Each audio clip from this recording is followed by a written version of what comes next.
Because here's what it looks like. It looks like the Chinese gave all this money to the Bidens, and then you guys came in and got rid of the China initiative, and it was successful. Like, no, wait, hold on, Mr. Attorney General. Did you ever have a family member profit off of the notoriety of any case that you sat over? Say again, you're asking. Yes or no? We are on a mission to rescue and save this country, and we ride or die with Donald John Trump to the end.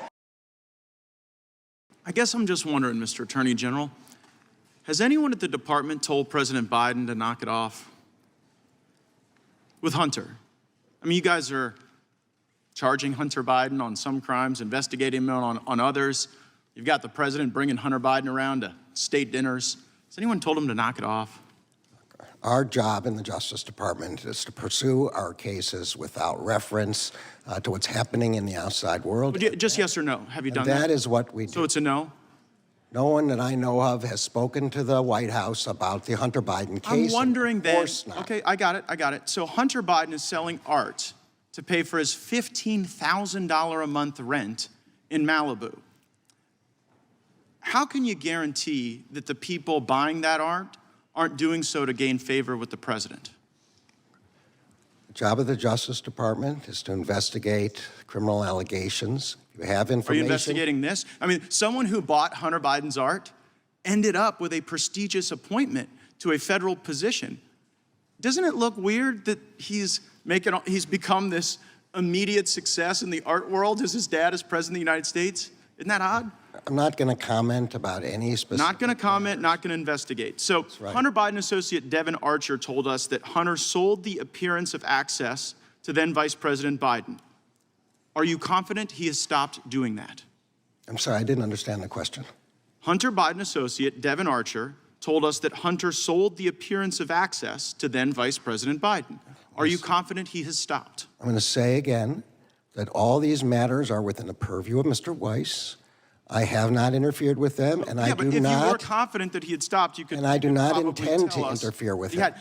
So it was a lot of Chinese money that was working its way through these shell companies into the accounts of the Biden family. So the China initiative was set up during the Trump administration at the Department of Justice to go after the malign influence of the Chinese Communist Party.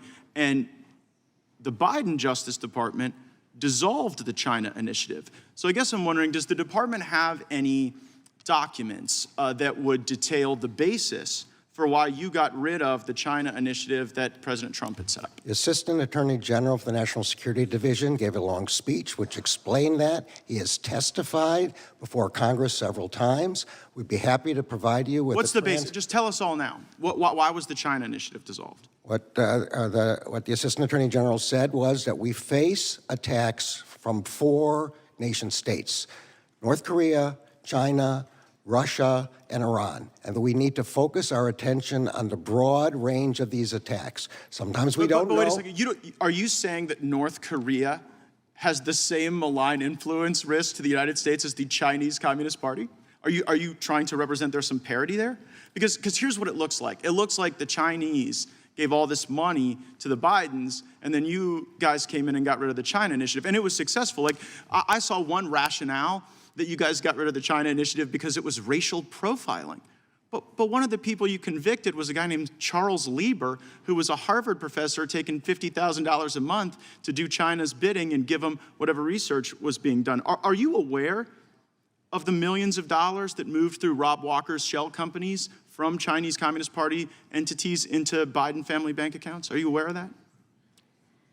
There were a lot of questions that you just asked. Let me start with the first one about North Korea. North Korea is a dangerous actor, both kinetically and with respect to cyber. But not on par with China. I'm on the Armed Services Committee, I'm not in the business right now. It makes you look unserious to suggest that. May I answer your question or not? Answer the question about whether or not you know about all the millions of dollars that moved through Rob Walker's. So you don't want me to answer about North Korea? I already know the answer, and so does everyone. They're not the same risk as China. So let's get on to serious questions and serious answers. Do you know about the money that moved through Rob Walker's shell companies, yes or no? As I have said repeatedly, I have left these matters to Mr. Weiss. I've not intruded. I've not interfered. I've not tried to find out what he knows. It's like you're looking the other way on purpose because everybody knows this stuff's happening. And you know what? People don't pay bribes to not get something in return. right? The China initiative resulted in the convictions of a Harvard professor, of someone at Monsanto. So we were working against the Chinese. They paid the Bidens, and now you're sitting here telling me that North Korea is the big threat. I got to get to this one thing on January 6th. So did the FBI lose count of the number of paid informants on January 6th? Let me answer your question about China. I want you to answer this question. I only get 5 minutes. You've already sort of, I think, screwed the pooch on China. So January 6th, did you lose count of the number of federal assets? Did you lose count and order an audit? Gentleman's time has expired. I get an answer to the question of did they lose count? No, let him answer the question. The time has expired. The Attorney General can respond. China is the most aggressive, most dangerous adversary that the United States faces, and we are doing everything within our power to rebut that, to stop that, to prevent their invasions, both kinetic, and through cyberspace. And we will continue to do If someone gave that answer in your courtroom when you were a judge, you would tell them they were being non-responsive and you would direct them to answer the question. Point of order, Your Honor. Number 4 is recognized for 5 minutes. Attorney General, you've told us that it's a dangerous conspiracy theory to allege that the Department of Justice is communicating with these state and local prosecutions against Trump. You can clear it all up for us right now. Will the Department of Justice provide to the committee all documents, all correspondence between the department and Alvin Bragg's office and Fonnie Willis's office and Letitia James's office? The offices you're referring to are independent offices of state. I get that. I get that. The question is whether or not you will provide all of your documents and correspondence. That's the question. I don't need a history lesson. Well, I'm going to say again, we do not control those offices. They make their own decisions. The question is whether you communicate with them, not whether you control them. Do you communicate with them, and will you provide those communications? You make a request, we'll refer it to our Office of Legislative Affairs. But see, here's the thing. You come in here and you lodge this attack that it's a conspiracy theory, that there is coordinated lawfare against Trump. And then when we say, fine, just give us the documents, give us the correspondence, and then if it's a conspiracy theory, that will be evident. But when you say, well, we'll take your request, and then we'll sort of work it through the DOJ's accommodation process, then you're actually advancing the very dangerous conspiracy theory that you're concerned about. Now, you were a judge, once nominated the highest court in our country. When you were a judge, I'm just curious, did you ever make political donations to partisan candidates? No.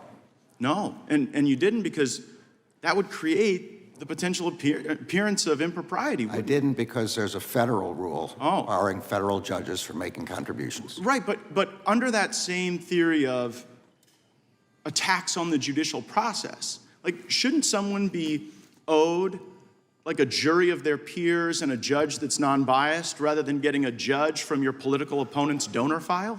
I'm well aware that you're not asking a hypothetical. You're asking me to comment on a jury verdict in another jurisdiction which has to be respected. I won't comment on it. That case is still ongoing. The defendant Mr. Attorney General, I hadn't asked you about the verdict yet. We were getting there. I was talking about the judge. And so let me ask you this question about your time as a judge.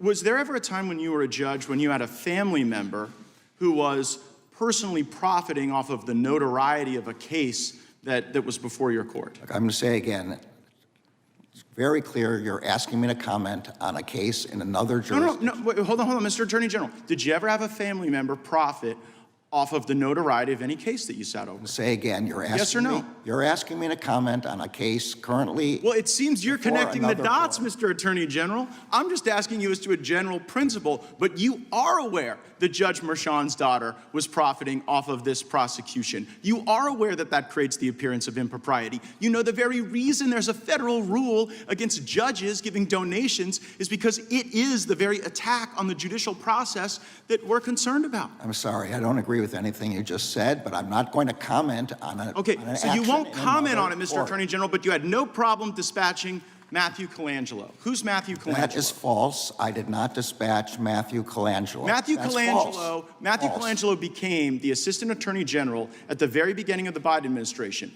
Without having been Senate confirmed, goes and gets this senior role at the DOJ, and then after, I believe it's Gupta replaces Colangelo, Colangelo makes this remarkable downstream career journey from the U.S. Department of Justice in Washington, D.C., and then pops up in Alvin Bragg's office to go get Trump. And you're saying that's just a career choice that was made that has nothing to do with the lawfare coordinated by I'm the saying it's DOJ. false. I did not dispatch Mr. Colangelo anywhere. Well, do you know how he ended up there? I assume he he applied for a job there and got the job. But see, you know I what? can tell you know you what? I had nothing to do with it. Well, you might not have had anything to do with it, but we've got this contemporaneous evidence in Mr. Pomerantz's book. So Pomerantz writes this book, which I'm sure you're aware of, where he says, we put together the legal eagles to get Trump. We got all these folks together and we assembled them for that purpose. And so when we on the Judiciary Committee think about attacks on the judicial process, our concern is that the facts and the law aren't being followed. A target is acquired, here, Trump, and then you assemble the legal talent from DOJ, Mr. Pomerantz, and you bring everybody in to get him. And meanwhile, the judge is making money on it. The judge is making money on it, or the judge's family's making money on it for stuff that you yourself wouldn't do. You know, no one's gonna buy this, no one's gonna believe it, it's gonna create great disruption, and I am saddened by it because like you, I have given my life to the law. I care deeply about the law, and I think that the lawfare we've seen against President Trump will do great damage well beyond our time in public service. I see my time's expired, I yield back. Mr. Gates. Thank you, Mr. Chairman. I'm very concerned about the influence of lobbyists in Washington, D.C. There's no prohibition against the Department of Justice hiring lobbyists to be prosecutors, is there? You mean former lobbyists, I hope. Yes, that's correct. No, there's no prohibition. And can you describe for us the specific vetting that the department does when professional influence peddlers are hired and given prosecuting authorities? Well, the hiring of assistant U.S. attorneys this is a career hire made in the different U.S. attorneys' offices. I mean for the Washington. I mean in Washington at DOJ, are there any special procedures that vet lobbying contracts or maybe who a lobbyist worked for before they're given prosecutorial authority? So again, I'm not sure what kind of person you're speaking with. If you're talking about line prosecutors, there is a background check. Everybody, I'm sure here is familiar with the SF-86, has to be filled out, includes all the people that you worked for. The same is true in Maine Justice. But there's no special review for lobbyists as opposed to people who've been engineers or had any other career? I don't know, but I don't believe there's a difference, but obviously lobbying may Let's ask about conflicts. political consultants. Political consultants are people who get paid to ensure that a candidate wins or loses an election, that a political movement is successful or unsuccessful.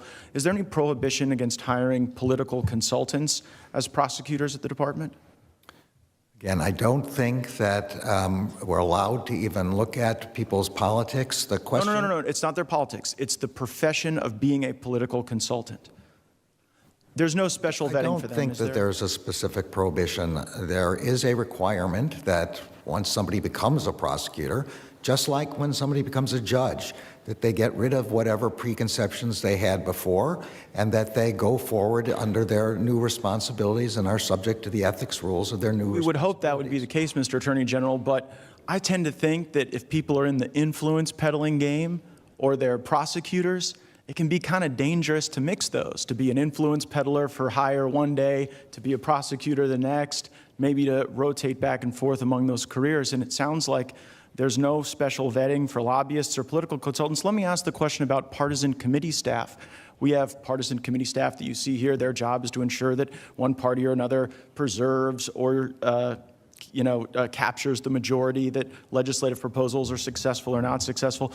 No prohibition against the department hiring partisan committee staff as prosecutors, is there? As I understand it, every administration, including the one preceding this one, has hired people who have been committee staff. Yeah. I don't think there's a statutory limitation. If the House of Representatives and the Senate think that partisan, or I'm not sure what That's how Preet Bharara got his job. He worked for Schumer, and then he ended up in the Southern District. So we have people who can be lobbyists and then prosecutors. We have people who can be political consultants and then prosecutors. We have people who can be partisan committee staff and then prosecutors. The public integrity section has jurisdiction over election integrity, correct?